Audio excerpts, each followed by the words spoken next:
আসসালামু আলাইকুম।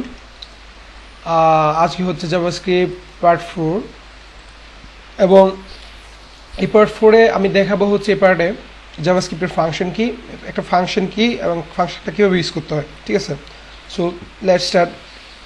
ফাংশন হচ্ছে আপনি যে কোনো একটা সার্টেন ভ্যালু, কোনো একটা কিছু, কোনো একটা কন্ডিশন বা কোনো একটা কিছু, কোনো একটা বক্সের মধ্যে যদি আটকায় রাখতে চান এবং আপনি চান ওইটা আপনি একটা বক্সের মধ্যে আটকায় রাখবেন এবং ওইটা আপনি যখন ইচ্ছে তখন ইউজ করবেন ইজিলি। ঠিক আছে, বড় একটা ফাংশনালিটি বা বড় একটা কিছুকে কোনো একটা বক্সের মধ্যে আটকায় রাখাকে ওটাকে ফাংশন বলে।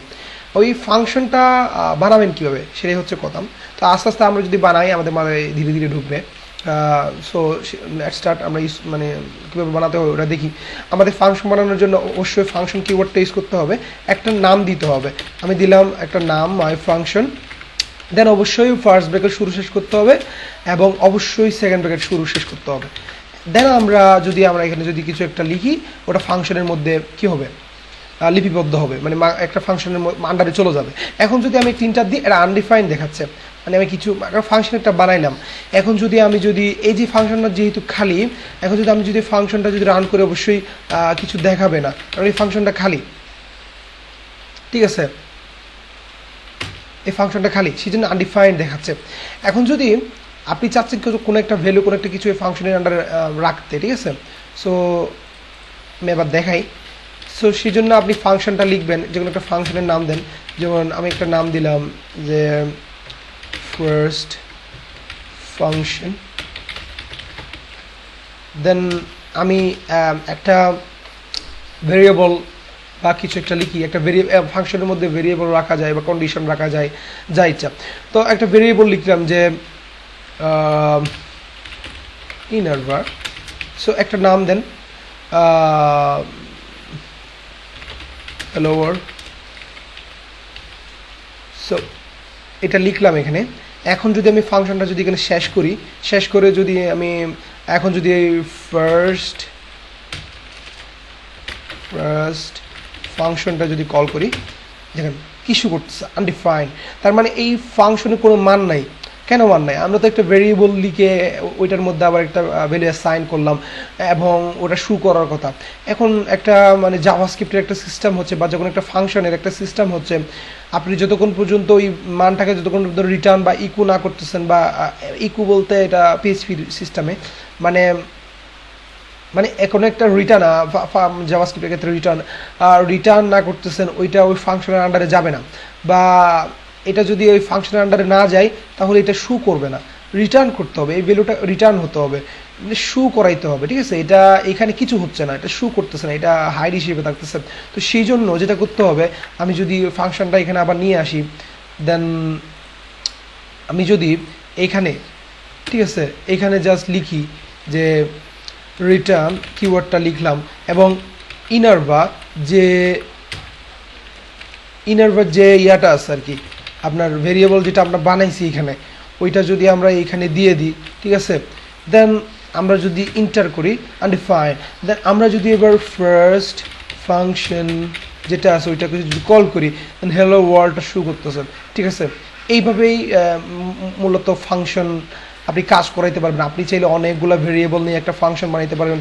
যেমন আমি একটা ফাংশন বানাইলাম যে ইনফো নামে, ঠিক আছে, আমি সরি এখানে কি ভুল হইল, ফাংশন বানানটা ভুল হয়েছে। ঠিক আছে, আমি আবার লিখি যে ফাংশন ইনফো, দেন আমি যদি একটা ভেরিয়েবল বানাই যে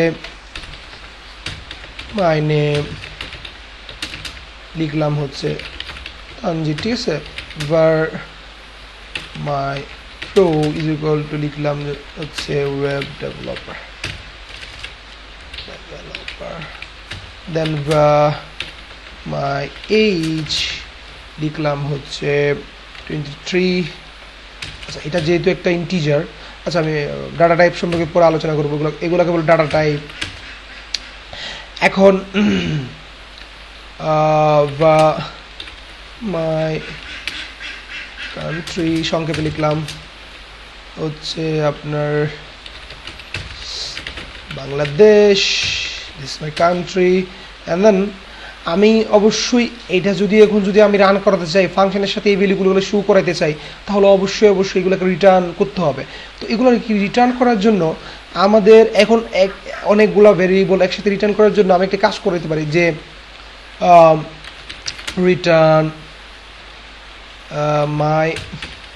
মাই নেম ওকে প্লাস একটা স্পেস জোড়া লাগাইলাম, ঠিক আছে, then plus my pro, then plus space জোড়া লাগালাম, দেন প্লাস